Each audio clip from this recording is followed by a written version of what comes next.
안녕하십니까. 개인 투자가들의 경제적 자유를 위한 김기수 주식 더 스토리의 김기수입니다.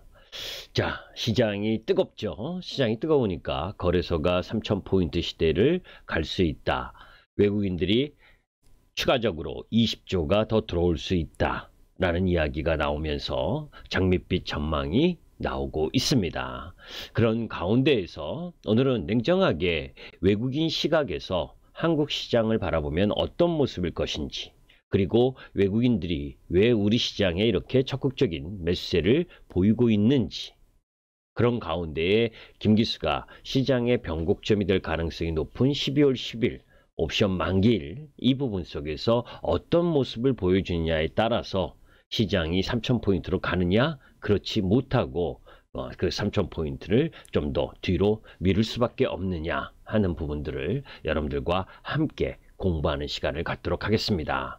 3,000포인트 시대, 그러면서 외국인들이 추가적으로 20조가 더 들어올 수 있다라고 하는 근거는 외국인들이 올해 27조를 매도를 했죠. 그러다가 11월 달에 7조를 매수하면서 그런 이야기가 나오고 있는 모습입니다. 자, 우리가 이제 냉정하게 살펴볼 필요가 있고, 또 그러한 부분들을 기술적으로 어떻게 접근하는 것이 좋은지에 대한 부분도 여러분들과 함께 공부하도록 하겠습니다. 자, 일단 우리가 이제 그 가장 최근에 제가 이제 그 지난 방송을 통해서 여러분들께 이야기했었던 부분, 자, 코로나 확진자가 증가함에도 불구하고, 그죠? 그럼에도 불구하고 외국인들이 계속해서 매수세가 늘어나고 있다라는 이야기를 했죠. 자, 이 도표를 여러분들이 한번 보시면, 이제, 잘 보시면요, 크게 큼지막한 흐름을 보게 되면 11월 5일부터 1조 1천억 원의 외국인들의 매수세가 적극적으로 유입되면서 쭉 매수가 들어오고 있는 거 보셨죠, 그죠? 25일만 좀 쉬고 있고, 400억 정도 종가에 좀 나온 정도고 계속해서 매수를 들어왔죠. 자, 그 속에서 이제 이 글로벌 자금이 7조가 11월 달에 매수가 들어왔습니다. 사실 그 전까지 27조 정도를 외국인들이 매도를 했거든요. 그래서 여러분들이 뭐 유튜브를 보면 뭐 외국인 20조 더 매수할 수 있다 뭐 이런 이야기를 하는 타이틀 뭐 이런 부분들을 보게 되면 이것 때문에 그런 거예요. 올해 27조를 매도를 했으니까 외국인들이 다시 복귀해서 7조 원을 매수했다면 20조 더 들어와야 되는 거 아니냐. 그죠? 그건 그때그때 달라요. 그죠? 상황이 틀려지면 또 다를 수가 있는 거고, 지금은 추가적인 외국인 매수세가 들어올 수 있는 여건이냐 아니냐, 그리고 외국인들이 들어오는 시발점은 어디서부터였느냐. 그죠? 지난주 목요일 날 방송했던 내용인데, 이제 10개월 만에 자금이 들어온 신흥국 ETF, 그죠? 10개월 만에 이 신흥국 ETF로도 자금이 들어오고, 또 MSCI 한국 ETF 자금 유입도 이제 11월 23일 날 급격하게 들어온 거 좀 보시죠, 그죠? 자, 이제 그런 흐름들 속에서 그러면 외국인이 한국을 주식을 사는 이유가 뭐냐? 제가 이제 패시브 추정 자금과 액티브 추정 자금, 요거 잘 모르시는 분들 때문에 제가 그 설명을 또 드렸었는데, 뭐라고 하냐면 패시브 자금은 그냥 시장 분위기에 따라서 들어 유입되는 좀 소극적인 자금이라고 생각하시면 돼요. 그죠? 뭐 특정 종목이나 섹터, 테마 뭐 이런 부분들을 가리지 않고 시장 전반을 매수하는 부분, 그게 한 4조 5천억 정도 들어왔다라고 보시면 되고, 액티브 추정 자금은 이제 실적 모멘텀 이런 부분들 속에서 들어오게 되는데, 사실은 이 액티브 추정 자금은 뭐 7월부터 조금씩 들어왔다 나왔다 들어왔다 나왔다 하면서 매수가 들어왔는데, 그게 한 약 2조 5천억 정도입니다. 그런 부분들 속에서 왜 그러면 한국이나 인도, 대만 이쪽이 강세잖아요. 거기에 들어오는 지금 오른쪽 라인 부분에 한국, 인도, 대만 이쪽으로 순이익 3분기 순이익 증가율이 컸다는 거죠. 그죠? 그렇기 때문에 상대적으로 열악한 뭐 유럽 부분, 여러분들 유럽은 기본적으로 지금 여기 보면 3분기 순이익 증가율이 마이너스 25.9%. 걔네들은 왜 그래요? 맨날 이야기를 했잖아요. 그죠? 유럽은 관광으로 먹고 사는 나라가 대부분이잖아요. 그런데 코로나에 가장 큰 직격탄을 받을 수밖에 없는 거고 글로벌 시장에서 가장 약할 수밖에 없는 부분입니다. 그죠? 그런 부분을 이해할 필요가 있어요. 그런 상황 속에서 그나마 독일이라든지 이런 제조업 강국 정도가 나름 힘이 있는 거고 뭐 그리스라든지 이탈리아라든지 이런 관광으로 먹고 사는 나라는 코로나에 가장 큰 피해를 입었기 때문에 3, 4분기 순익 증가율 이 부분도 여러분들 뭐 우리나라도 마찬가지고 미국이나 유럽 부분에 있어서 코로나 확진자가 계속 증가 추세에 있고 뭐 아무리 백신이나 치료제 이런 부분이 나온다 하더라도 그 부분이 우리가 접종을 받고 정상적인 활동을 하기까지는 아직 시간이 남았죠. 그죠? 그렇기 때문에 너무 서둘를 이유는 없다는 부분이고 여하튼 이렇게 3분기 순익 증가율이 증가하는 모습의 나라에 외인들의 자금이 들어왔다는 겁니다. 자, 그런데 뭐 골드만이 그 이전에 11월 초부터 이런 이야기를 했어요. 한국 주식을 사라. 이런 이야기를 했죠. 그때도 여러분들께 말씀을 드렸었던 내용입니다. 뭐냐면 외국인들이 원화 강세가 이루어지는 건 뭐 우리 시장이 경제적인 여건 이 부분이 좋아서이기도 하지만 상대적으로 기축통화인 달러 약세가 나타나는 흐름이 전개가 돼야 이머징 통화가 강세를 보이는 거잖아요. 그죠? 달러가 왜 떨어지느냐? 달러는 대표적인 안전자산입니다. 그죠? 뭐 코로나나 또 코로나뿐만이 아니라 경기 침체, 금융 위기, 그죠? 그런 흐름들, 시장이 불안하거나 이러게 되면 어떻게 돼요? 가장 안전한 곳으로 자금이 회피하게 되죠. 그때 가장 안전한 부분으로 자산으로 속하는 부분이 달러잖아요. 그렇기 때문에 달러가 강세를 보이는 겁니다. 그죠? 그래서 그런데 반대의 경우는 그러면 달러에 집중됐던 자금이 경제가 불안하거나 이번처럼 코로나19 때문에 뭐 금융위기 뭐 이런 부분들에 대한 우려 속에서 안전자산이었었던 달러나 금 이런 쪽에 들어갔던 돈들이 코로나 백신이나 치료제 이런 것들이 개발하고 있고 그런 성과물들이 나타나니까 뭐에 자금을 이제 안전자산에서 위험자산인 주식 쪽으로 자금이 들어가야 될 거 아닙니까? 그죠? 그러니까 우리나라에서도 27조를 순매도했던 외국인들이 뭐에 매수가 들어오는데 그 흐름 속에서 공교롭게도 11월 3일 미국 대선 이후 11월 5일부터 자금이 본격적으로 우리 시장에 들어오고 있는 흐름이다. 라는 부분이에요. 그런 부분에 그러면 혹자들은 개인 투자가들은 이럽니다.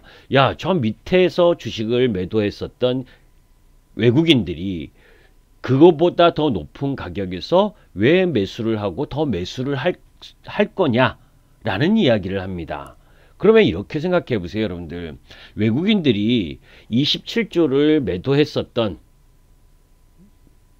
매도했다 하더라도 여러분들 뭐 우리나라를 버리고 도망간 게 아니잖아요. 그리고 뭐 여러분들 삼성전자니 그리고 금융주니 그리고 이 삼성 SDI, LG 화학, 뭐 현대차 이런 쪽에 외국인들의 보유 비중이 얼마나 많습니까? 그죠? 그러니까 일부 우리가 이런 거죠. 주식 시장이 불안하면 그죠? 내 자산에 그죠? 뭐 부동산도 마찬가지일 거 아닙니까? 그죠? 부동산을 내가 많이 보유하고 있어. 아니면 주식을 많이 보유하고 있어. 그런데 좀 시장이나 경제 여건이 안 좋고 이 코로나 때문에 불안해. 그래서 조금 안전자산으로 가고 싶어. 그러면 비중을 조금 축소하는 거죠. 그죠? 그랬는데 그 불안감이 해소되는 이런 흐름을 보게 되면 다시 사게 되는 거죠. 그때 여러분들은 야, 옛날에 내가 얼마에 팔았는데 지금 그거보다 더 높은 가격에 사는 게 말이 돼? 이렇게 하고 안 살 겁니까? 그죠? 그거 아니라는 거죠. 그죠? 기본적으로 외국인들은 한국 시장에 차지하고 있는 비중이 있고 그러한 가운데 일부 줄였다가 그 줄인 부분이 뭐예요? 시장의 여건, 이 흐름 속에서 다시 매수세가 들어오고 있다는 겁니다. 그죠? 그런 부분들이 이제 달러의 약세 흐름 속에서 나타나는 거고, 그죠? 그게 이제 상대적으로 원화 강세가 이렇게 진행되니까 우리 시장에 뭐 환차익도 함께 노리는 자금도 들어올 수밖에 없는 상황인 거고, 그죠? 그 신흥국으로 돈이 몰리는 상황, 그 부분이 나타나고 있다는 거고, 그걸 코스피 지수와 환율의 상관관계를 통해서 보여주는 게 요 폼입니다. 그죠? 항상 코스피 상승률이 높았던 구역은, 그죠? 2012년부터 보게 되면 뭐 환율이 하락할 때, 우리 시장의 환율이 하락할 때, 그러니까 한마디로 얘기하면 원화가 강세를 보일 때 외국인들이 매수를 했다는 거예요. 그런데 올해 초 코로나 이후부터, 그죠? 실질적으로 계속해서 요 도표로는 뭐 계속해서 외국인이 매수하고 뭐 이 상승한 것처럼 보이는데 실질적으로 그렇진 않아요.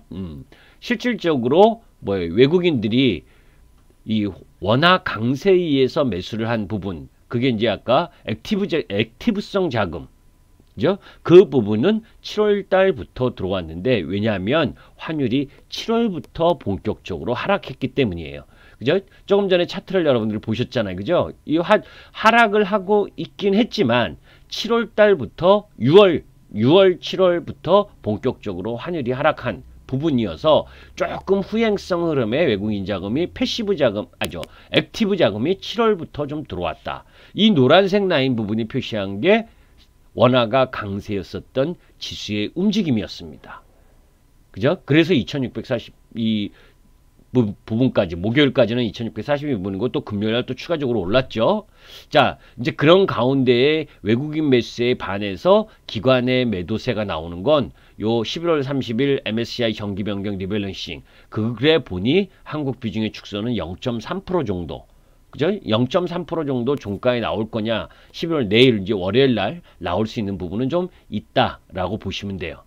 자, 이제 그런 흐름들 속에서 이제 오늘 얘기하고 싶은 부분은 요거는 이제 지난주에 이야기했었던 거고, 외국인이 들어오는 이유에 대한 부분을 설명드리고자 이야기했었던 방송에서 이야기했었던 부분이고, 그런 부분들 속에서 이제 외국인의 시각에서 바라본 한국 시장은 어떤 모습이냐,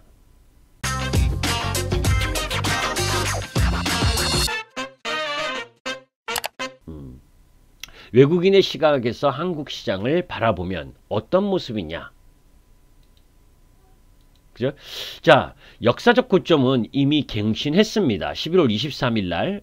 그리고 2년 10개월 만에 역사적 고점을 갱신했어요.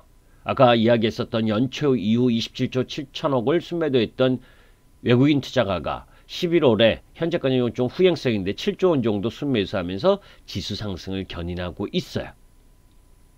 자, 여기에서 왜 그러면 3000포인트 이야기가 나오는지 기술적으로 한번 이야기를 해볼까요? 그 부분을 한번 들어가 보도록 하겠습니다.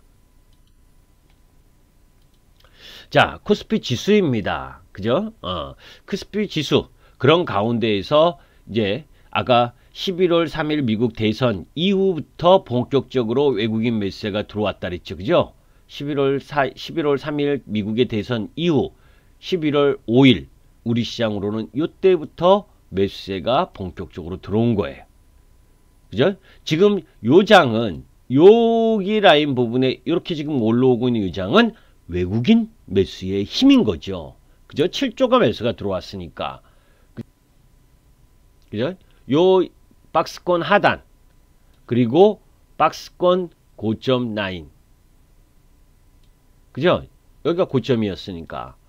이 박스권을 돌파하면, 그래서 제가 여러분들께 항상 이야기하는 게 주식을 매수하고 매도할 때 정고점 갭 돌파, 박스권 갭 돌파, 그죠? 추세라인 갭 돌파 이런 이야기를 많이 하잖아요.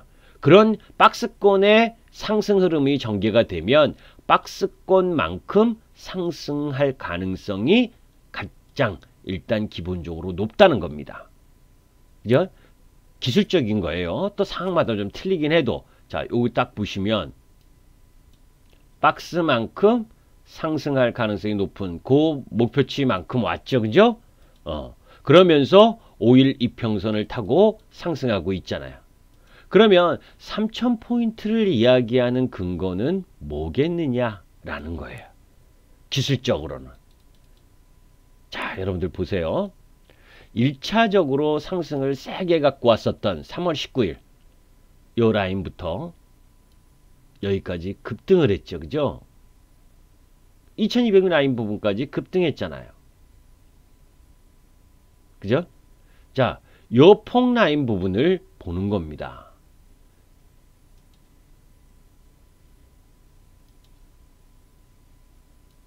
자, 여기에 폭 라인을 보여요.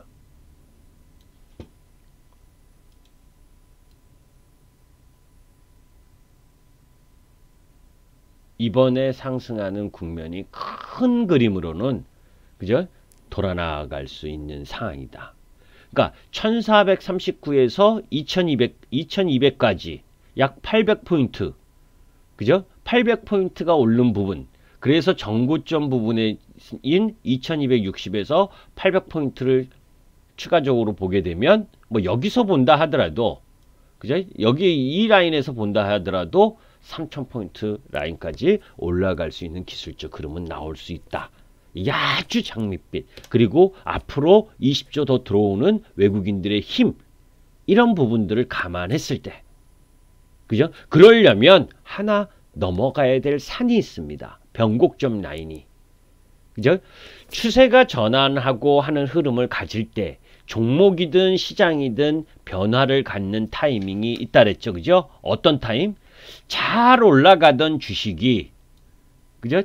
꺾어지는 부분을 갖거나 하락으로 전환하거나 잘 올라가던 주식이 더 또 올라갈 수 있는 흐름을 가질 수 있는 부분, 이걸 우리가 변곡점이라 그러잖아요. 이 변곡점을 보이는 부분은 기업들은 실적 발표를 할 때고, 그죠? 실적 발표를 하고 나서 앞으로 더 실적이 좋아질 가능성이 있다면 올라가는 거고, 실적이 아무리 좋게 나왔어도 앞으로 실적이 안 좋을 가능성으로 가게 되면 떨어지는 게 주가입니다. 그래서 사상 최대의 실적이라고 그러는데도 불구하고 주가가 떨어지고, 사상 최악의 실적이라고 그러는 발표가 났는데도 올라가는 이유는 그런 이유예요. 자, 그러면 지금껏 추세를 갖고 들어왔었던 상승을 하고 있는 우리 시장 흐름으로 봤을 때 시장의 변곡점은 다음 주 12월 10일 옵션 만기일이 될 가능성이 높다. 그죠? 그리고 12월 14일 날 미국에서 결정이 나니까 뭔가가. 그죠? 여하튼 그건 그때 가서 또 말씀을 드릴 텐데, 여하튼 12월 10일 옵션 만기 이후에 시장은 더 올라갈 것이냐 아니면 내려와서 조정을 보이고 다시 숨고르기를 할 거냐, 이런 흐름으로 시장을 볼 수 있는 기술적 마디다 라는 부분을 여러분들이 염두에 두고 보셨으면 좋겠습니다. 자, 이제 다시 되돌아가서 그죠? 그런 가운데 외국인들의 역사적 고점, 코스피에 대한 역사적 고점과 관련된 이야기, 그죠?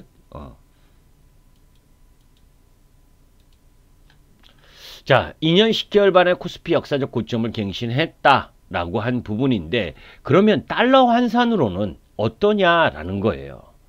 달러 환산 기준으로는 아직 전고점을 돌파하지 못했습니다. 그죠? 그래서 11월 23일 종가 기준으로는 MSCI 코리아 지수 흐름, 그걸로 봤을 때는 상회한 것으로 나타나지만 달러 환산 코스피 기준으로는 아직 전고점 대비 4.2%를 하회하고 있기 때문에 추가적인 상승 여력이 더 크다라고 보시면 돼요. 아시죠? 자, 그러면 경기와 환율과 코스피 이익 전망 추이를 봐야 되잖아요. 그리고 환율이 더 추가적으로 원화 환율이 하락할 것이냐, 완화 강세가 나타날 것이냐 하는 부분, 그런 부분들은 이제 우리 시장의 코스피 이익 전망, 수출 증가율, 이런 부분들에 또 따라서 틀릴 수도 있는데, 여하튼 한국은 수출 비중이 높아서 코스피 이익 전망은 수출 증가율에 따라 좌우되는 흐름이죠. 자, EPS 전망치가 지금 2020년 7월부터 파란색인데, 그죠?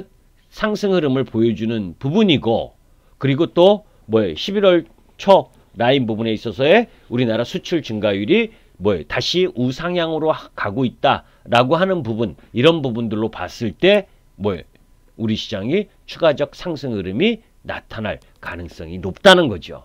자, 그런 부분들 속에서 원달러 환율의 손익분기점, 만약 원화 강세가 계속되는 것도 좋은 것만은 아닙니다. 그죠? 실질적으로 여러분들 그나마 글로벌화되어 있는 기업들은 환율 영향을 그나마 크게 받지 않지만, 중소기업들, 그죠? 환율의 대처를 잘 할 수 없는, 그죠? 우리 저는 대우를 다녔을 때, 대기업이나 이런 기업들은 외환팀도 보유하고 있잖아요. 부서가. 그래서 환율에 대해서 일정 정도 위험 관리를 하죠. 그런데 중소기업은 그렇게까지 할 수 있는 여건이 안 되잖아요. 그런 부분 때문에 우리나라의 기본적인 흐름에 있어서의 이 환율의 변동 흐름을 크게 봤을 땐 사실 1150원 요 정도를 중심으로 놓고 위로 아래로 100원 정도, 그죠? 그 폭 자체에서 움직였었던 게 일반적입니다.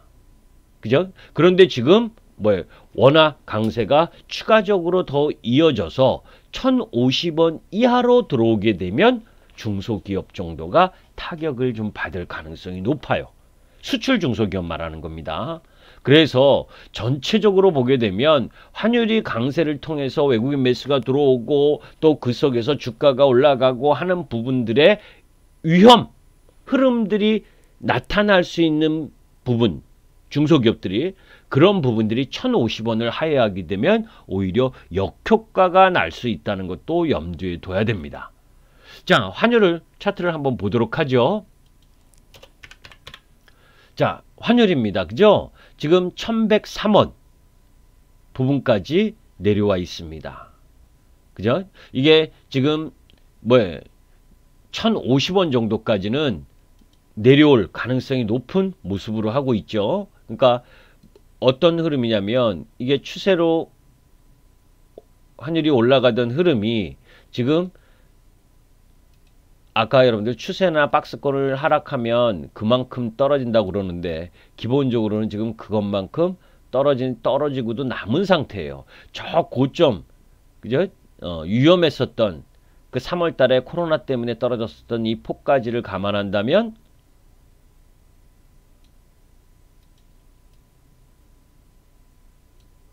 1075원, 그죠? 1075원 정도까지는 더 내려갈 가능성이 높다.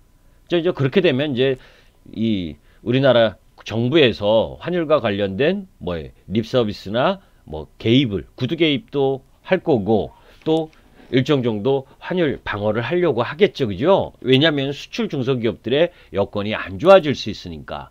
자, 이런 복합적인 요인들에 놓여진 상황이다라고 보시면 됩니다. 그래서 전체적으로 거래소 부분들은 그러면 여러분들께서 지수 흐름들을 살펴볼 때는 뭐예요?